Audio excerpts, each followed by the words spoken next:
వాల్మీకి రామాయణం బాలకాండ ప్రథమ సర్గః నారద వాక్యము సంక్షేప రామాయణం. తపః స్వాధ్యాయ నిరతం తపస్వీ వాగ్విదాం వరం నారదం పరిపప్రచ్ఛ వాల్మీకిర్ముని పుంగవం. को अन्वस्मिन् साम्प्रतं लोके गुणवान् कस्य वीर्यवान् धर्मज्ञस्य कृतज्ञस्य सत्यवाक्यो दृढव्रतः चारित्रेण च को युक्तः सर्वभूतेषु को हितः विद्वान् कः कः समर्थश्च कश्चैकप्रियदर्शनः आत्मवान् को जितक्रोधो द्युतिमान् को अनसूयकः कस्य बिभ्यति देवाश जातरोषस्य संयुगे एतदिच्छाम्यहं श्रोतुं परं कौतूहलं हि मे। महर्षे त्वं समर्थोऽसि ज्ञातुमेवं विदं नरं श्रुत्वा चैतत्रिलोकज्ञो वाल्मीकिर्नारदो वचः श्रूयतामिति चामन्त्र्य प्रहृष्टो वाक्यमब्रवीत् बहवो दुर्लभाश्चैव ये त्वया कीर्तिता गुणाः मुने वक्ष्याम्यहं बुद्ध्वा तैर्युक्तः श्रूयतां नरः। इक्ष्वाकुवंशप्रभवो रामो नाम जनैः श्रुतः नियतात्मा महावीर्यो धृतिमान् वसी बुद्धिमान् नीतिमान् वाग्मी श्रीमान् शत्रुनिबर्हणः विपुलांसो महाबाहुः कम्बुग्रीवो महाहनुः महोरस्को महेश्वासो गूढजत्रुररिन्दमः आजानुबाहुः सुशिराः सुललाटाः सुविक्रमः समः समविभक्ताङ्गः स्निग्धवर्णः प्रतापवान् पीनवक्षा विशालाक्षो लक्ष्मीवान् शुभलक्षणः धर्मज्ञः सत्यसन्धश्च प्रजानां च हिते रतः यशस्वी ज्ञानसम्पन्नः शुचिर्वस्यः समाधिमान् प्रजापतिसमः श्रीमान् धातारि पुनिषूदनः रक्षिता जीवलोकस्य धर्मस्य परिरक्षिता रक्षिता स्वस्य धर्मस्य स्वजनस्य च रक्षिता वेदाङ्गतत्त्वज्ञो धनुर्वेदे च निष्ठितः सर्वशास्त्रार्थतत्त्वज्ञः स्मृतिमान् प्रतिभानवान् सर्वलोकप्रियः साधुरदीनात्मा विचक्षणः सर्वदा विगतः सद्भिः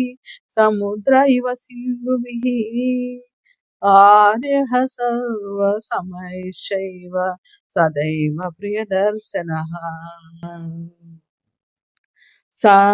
च सर्वगुणोपेतः कौसल्यानन्दवर्धनः समुद्र इव गाम्भीर्ये धैर्येण हिमवानिव विष्णुना सदृशो वीर्ये सोमवत्प्रियदर्शनः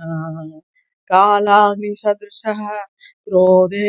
क्षमया पृथिवी समः धनदेन समस्त्यागे सत्ये धर्म इवापरः तमेवं गुणसम्पन्नं रामं सत्यपराक्रमं ज्येष्ठं श्रेष्ठगुणैर्युक्तं प्रियं दशरथः सुतं प्रकृतीनां हितैर्युक्तं प्रकृतिप्रियकाम्यया यौवराज्येन संयोक्तुमैच्छत् प्रीत्या महीपतिः तस्याभिषेकसंभारान् दृष्ट्वा भार्याधकैकयी पूर्वं दत्तवरा देवी वरमेण मया च विवासनं च रामस्य भरतस्याभिषेचनम् स सत्यवचनाद् राजा धर्मपाशेन संयतः विवासयामास सुतं रामं दशरथः प्रियम् सः जगामवनं वीरः प्रतिज्ञामनुपालयन् पितुर्वचननिर्देशात् कैकेय्याः प्रियकारणात् तं व्रजन्तं प्रियो भ्राता लक्ष्मणो अनुजगामः स्नेहाद् विनयसम्पन्नः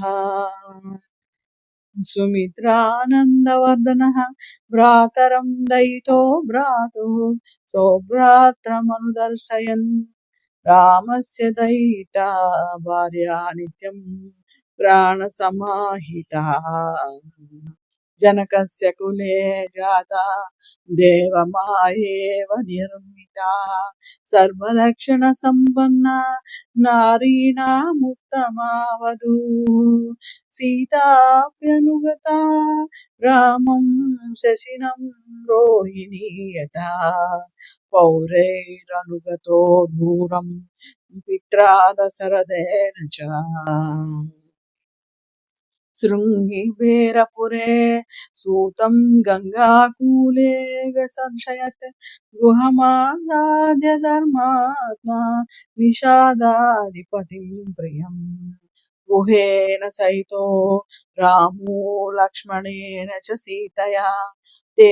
वनेन वनं गत्वा नदीस्तीर्त्वा बहुदकाः चित्रकूटमनुप्राप्य भरद्वाजस्य शासनात् रम्यमावसतं कृत्वा रममाणा वनेत्रयः देवगन्धर्वसङ्कासास्तत्र ते न्यवसन् सुखम् चित्रकूटं गते रामे पुत्रशोकातुरस्तदा राजा दशरथः स्वर्गं जगाम विलपन् सुतम् मृते तु तस्मिन् भरतो वसिष्ठप्रमुखैः द्विजैः नियुज्यमानो राजाय नैच्छद्राजं महाबलः स जगामवनं वीरो रामपादप्रसादकः गत्वा तु सुमहात्मानं रामं सत्यपराक्रमम् आयाचद्रातरं राममार्यभावपुरस्कृतः त्वमेव राजा धर्मज्ञ इति रामं वचो अब्रवीत् रामो अपि परमुदारः सुमुखः सुमहायशः न चैच्छत् पितुरादेशा राजं रामो महाबलः पादुके चास्य राजाय न्यासं दत्त्वा पुनः पुनः निवर्तयामास ततो भरतं भरताग्रजः सकाममनवाप्यैव रामपादावुपस्पृशन् नन्दिग्रामे अकरोद् राज्यं रामागमनकाङ्क्षया गते तु भरते श्रीमान् सत्यसन्धो जितेन्द्रियः रामस्तु पुनरालक्ष्य नागरस्य जनस्य च तत्रागमनमेकाग्रो दण्डकान् प्रविवेशः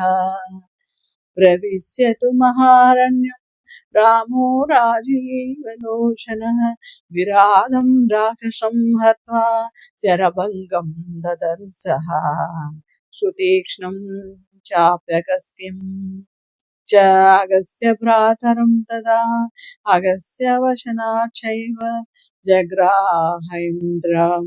शरासनम् खड्गं च परमप्रीतस्तूणी चाक्षय सायकौ वसतस्तस्य रामस्य वने वनचरैः सह ऋषयोऽभ्यागमन् सर्वे वधायासुररक्षसाम् स तेषां प्रतिशुश्राव राक्षसानां तदा वने प्रतिज्ञातश्च रामेण वधः संयति ऋषीणामग्निकल्पानां दण्डकारण्यवासिनां तेन तत्रैव वसुधा जनस्थाननिवासिनी विरूपिता शूर्पणखा राक्षसी कामरूपिणी ततः शूर्पणखा वाक्याम् उद्युक्तान् सर्वराक्षसान् करं त्रिसरसं चैव दूषणं चैव राक्षसम् निजगानरणे रामस्तेषां चैव पदानुगान्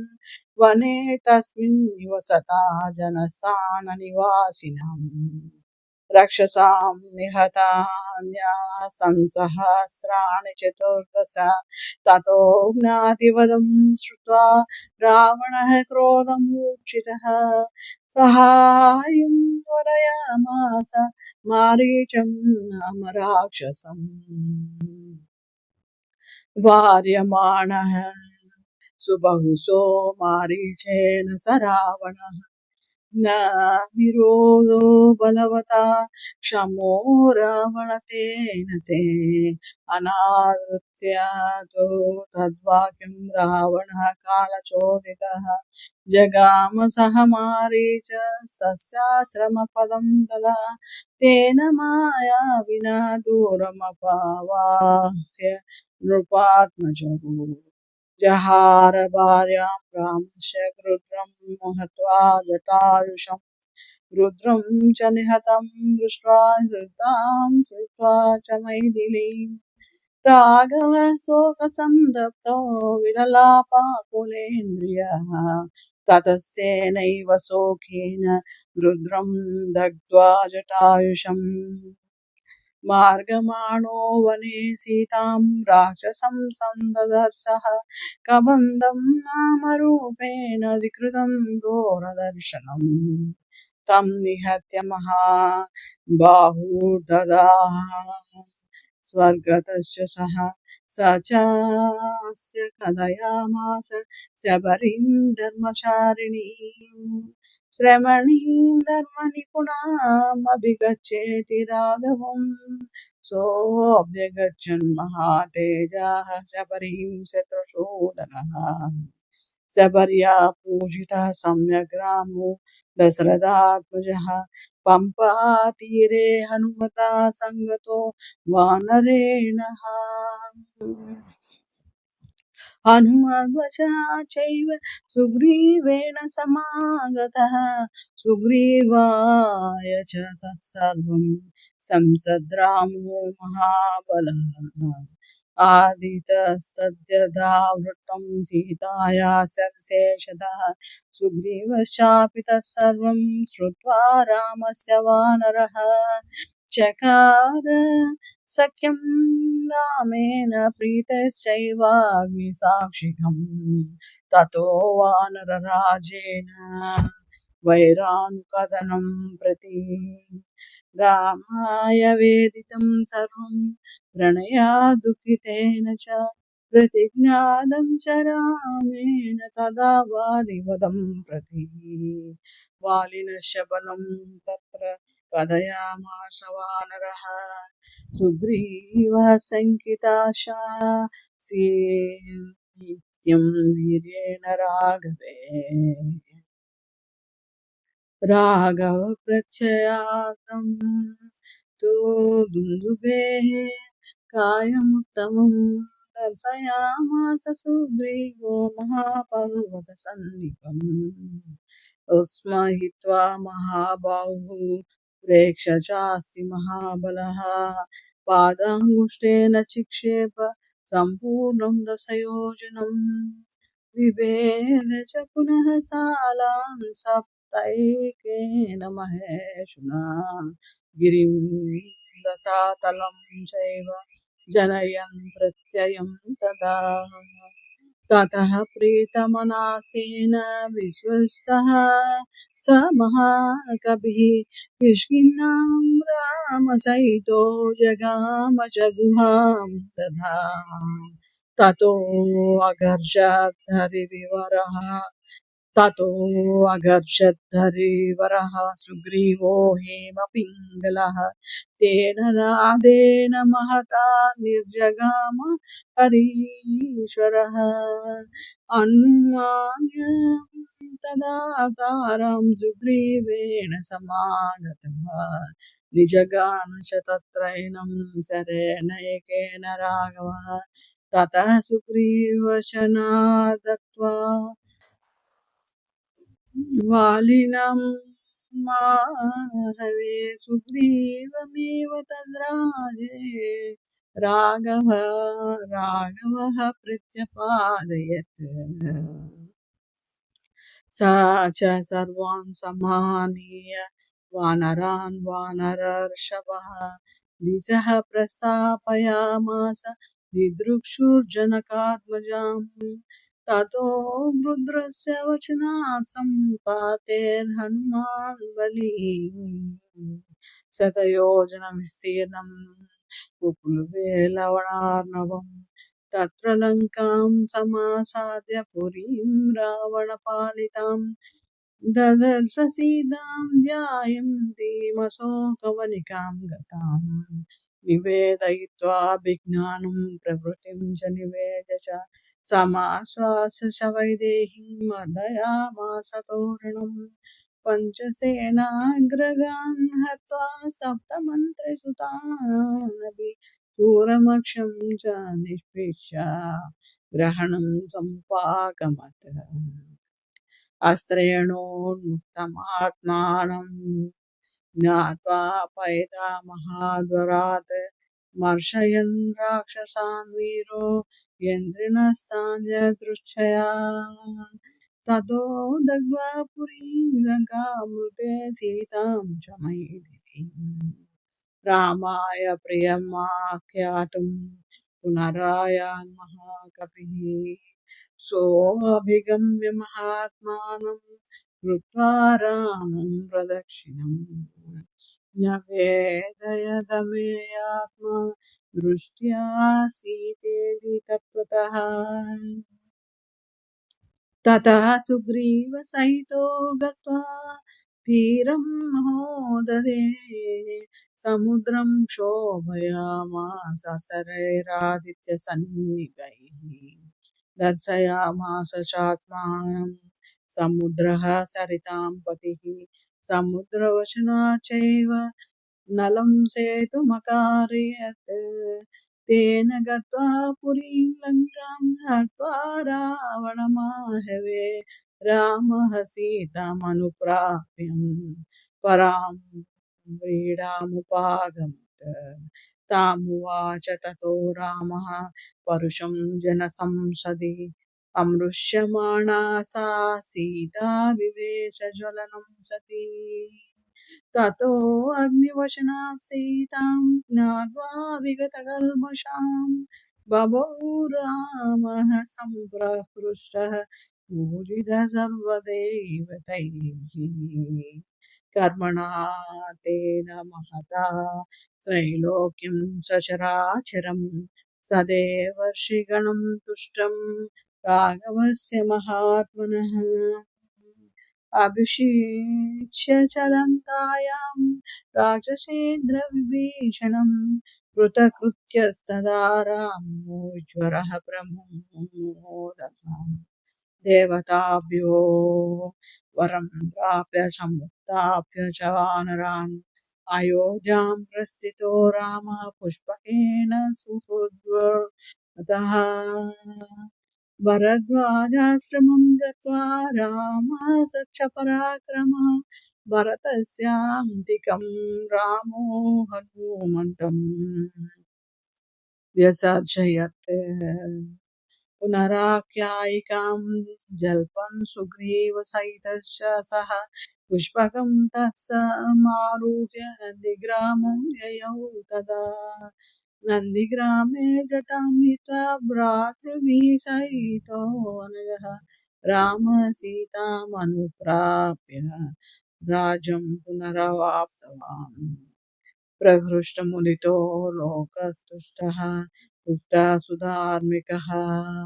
निरामयो ह्यरोगस्य दुर्भिक्षभयवर्जितः न पुत्रमरणं किञ्चित् द्रक्ष्यन्ति पुरुषाः क्वचेद् नार्याश्च विधवा नित्यं भविष्यन्ति पतिव्रताः न चाग्निजं वयं किञ्चिन्नाप्सु मज्जन्ति जन्तवः न वातजं वयं किञ्चिन्नापि ज्वरकृतं तदा न चाभिक्षुद्भयं तत्र न तस्करभयं तदा नगराणि च राष्ट्राणि धनधान्ययुतानि च नित्यं प्रमुदिताः सर्वे यदा कृतायुगे तदा अश्वमेधशतैरिष्ट्वा तदा बहुस्वर्णकैः गवां कोट्ययुतं दत्त्वा विद्वद्भ्यो विधिपूर्वकम् असङ्ख्येयं धनं दत्त्वा ब्राह्मणेभ्यो महायशाः राजवंशान् शतगुणान् स्थापयिष्यति राघवः चातुर्वर्ण्यं च लोके अस्मिन् स्वे स्वे धर्मे नियोक्ष्यति दशवर्षसहस्राणि दशवर्षशतानि च रामो राजमुपासित्वा ब्रह्मलोकं प्रयास्यति इदं पवित्रं पापज्ञं पुण्यवैदेश संविदम् यः पठेद् रामचरितं सर्वपापैः प्रमुच्यते एतदाख्यानमायुष्यं पठन् रामायणं नरः सपुत्रपौत्रः सगणः प्रेत्य स्वर्गे महीयते पठन् द्विजो वागृषभत्वमीय सात् क्षत्रियो भूमिपतित्वमीयात् वणिक्जनः पण्य फलत्वमीया जनश्च शूद्रोऽपि महत्त्वमीयात् इत्यार्षे श्रीमद् रामायणे वाल्मीकिये आदिकाव्ये बालकाण्डे प्रथमः सर्गः।